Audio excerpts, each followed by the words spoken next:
This is DJ Skine. Keep it locked.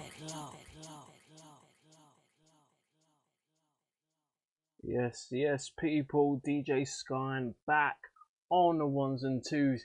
It's been a long time for our insights, you know what I mean?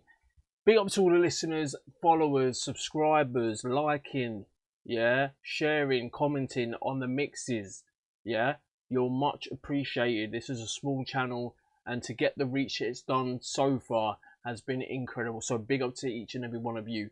However, my people, this is about DJ Eazer. We're doing a quick insight into his mixing style from a show back in 2006 off his KISS FM radio show, which was a 2-hour slot, and I was tuned in, locked in every Friday, and it was just one way to start off my weekend. The mixes were incredible, the tunes were incredible, the transitions were incredible, and that's what we're featuring in this video.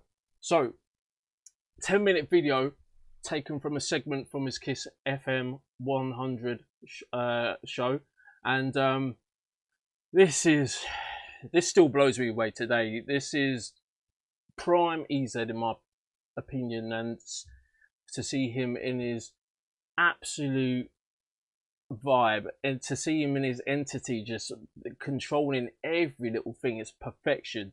So what he's got here is two CDJs, which is 100, okay, Pioneers, and he's got a DJM 600 mixer with two 1210 Technique turntables, and he's going to work his magic right here, right now. So let's get into the video.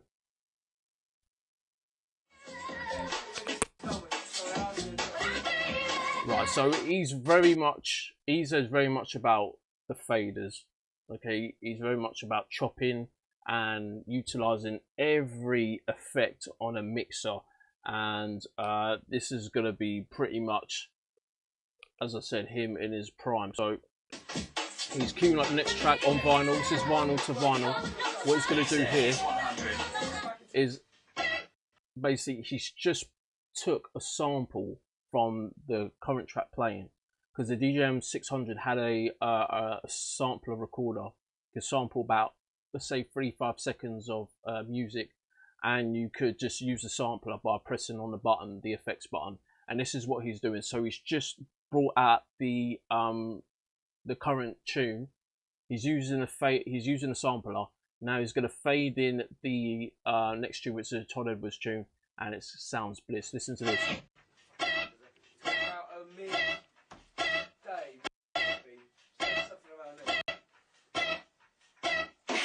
Mixing it up. He brings it in.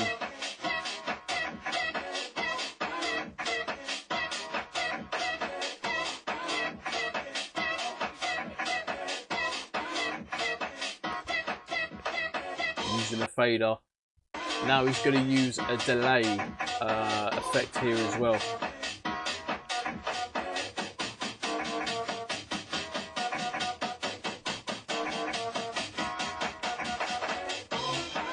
Perfection. Absolute perfection, man. Right, this is another Todd Edwards tune he's playing. He's going to mix it into something else now, and this is where his chopping style comes into play. You're going to see it for what it's worth, and I tell you, this guy knows how to chop up, especially Todd Edwards tracks with 4x4 garage, and you have to be so precise with chopping, because you get it slightly off and it doesn't sound right. So this is where he comes into his own.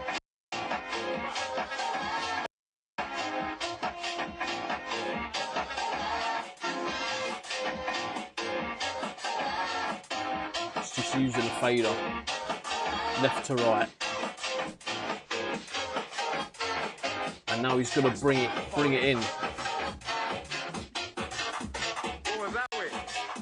That's Winston. He was his second-hand man, his sidekick, should I say.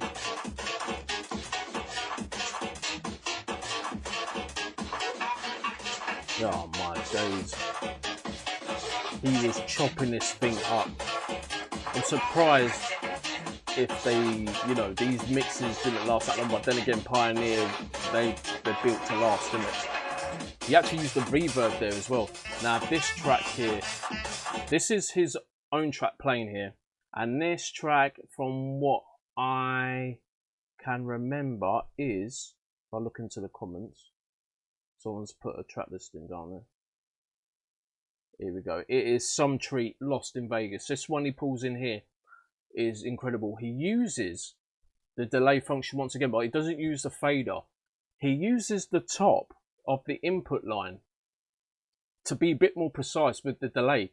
And I'm not really sure why he does that, because I've heard that's bad for popping between the inputs. You can get some pop back from that, but for some reason it doesn't, you know, it doesn't appear in this mix, and he gets away with it. And how he brings this in is just incredible. He's got little faint touches on the vinyl, because obviously, you know, vinyl, you have to be very TLC with it, tender loving care. Either push it or use the platter, and this is what he does to perfection right here.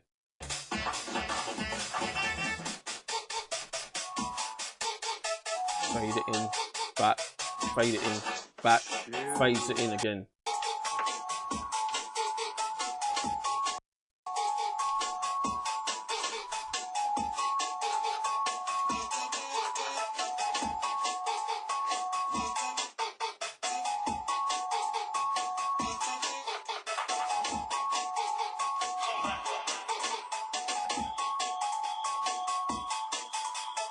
It's perfection, man. It sounds so clean, and he was putting these mixes off most of the time live without any mistakes. It was incredible. I used to tune in every Friday using a backspin there. Just gonna forward it slightly.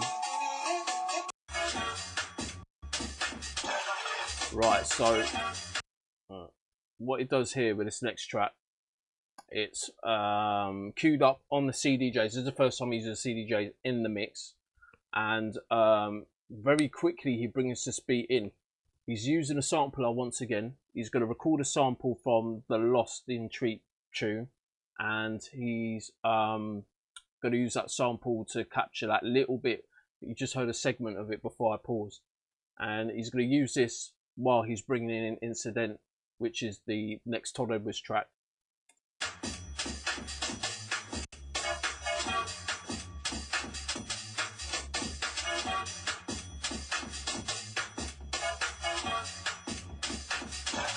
There we go. He starts using it now.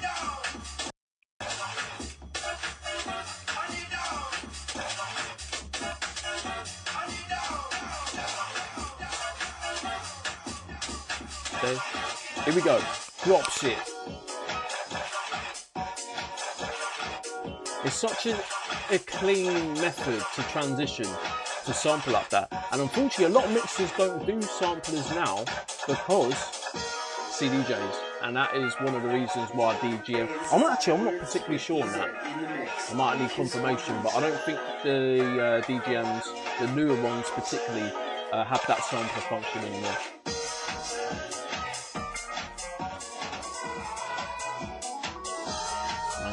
Man's grooving. DJ Easer was known to really bob his head like it was about to fall off. So yeah. He was great to witness in that regard as well. Let's forward this before.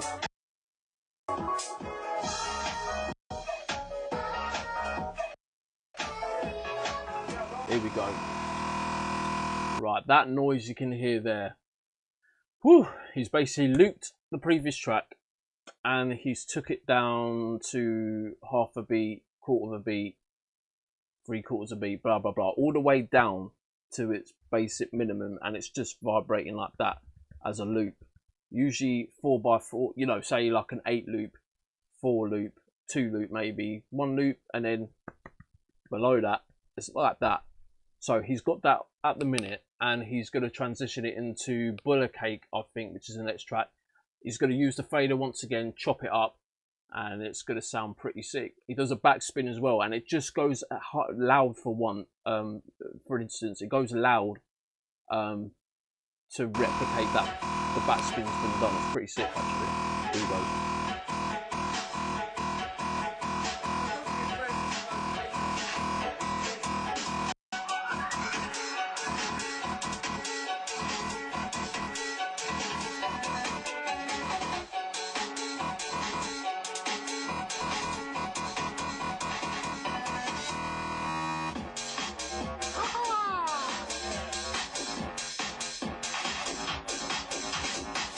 Using a reverb. He used to love using a reverb just to cut it up a bit.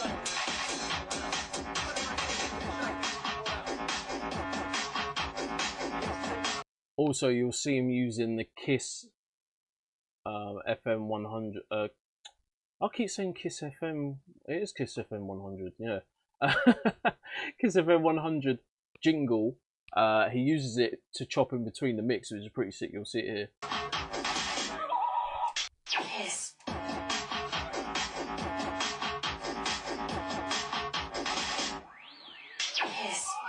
See what I mean?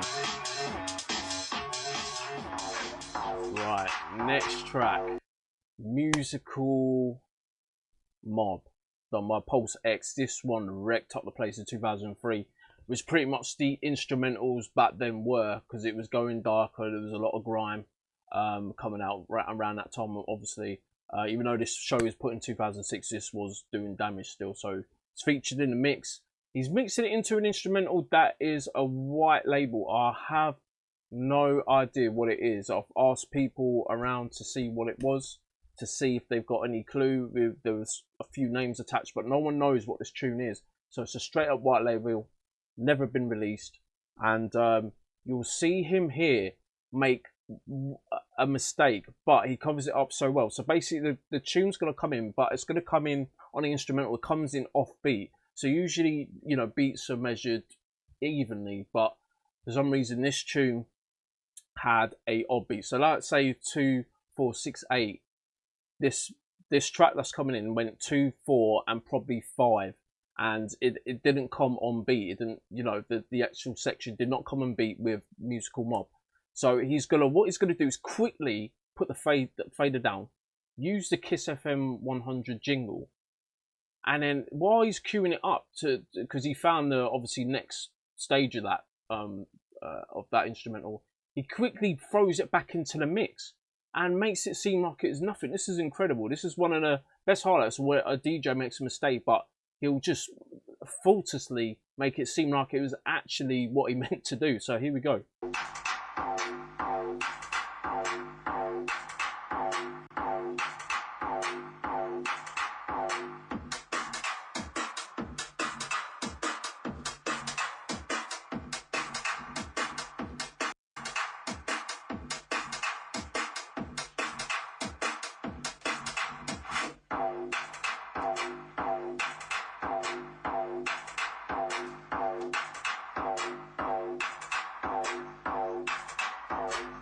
I think he's going to bring it in right now.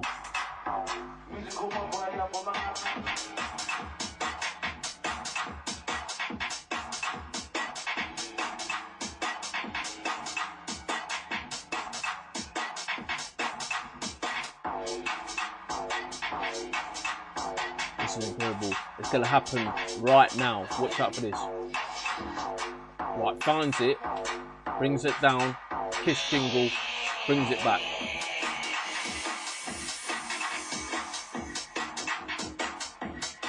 Swift, but clean. It's going to use the fader again. And this is vinyl to vinyl, by the way, so you know what it's like. Riding a pitch, making sure the beats do not drop out, do not go off beat. It's keeping its hand on that pitch rider. So cleanly. It's just little movements in the pitch that you need. And that was perfection. As I said, he made a mistake, but he brought it back.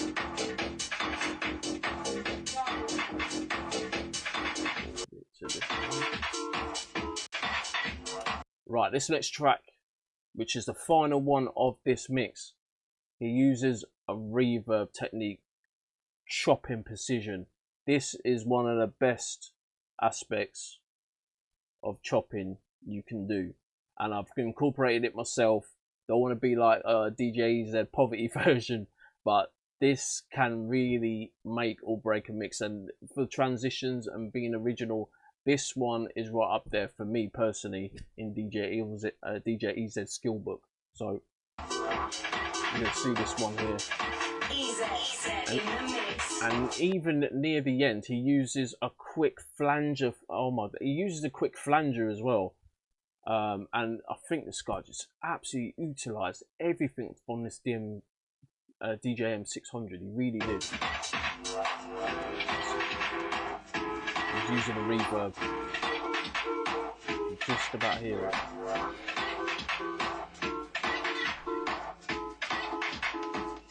Here we go.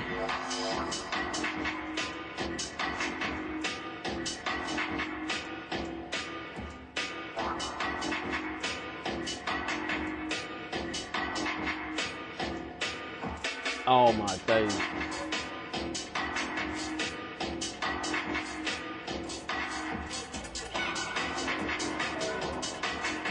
Clean, so clean. Here we go. Gets the flanger in there quick. Oh man. When you see a DJ who is at complete sync with his equipment, it's a beautiful sight to see.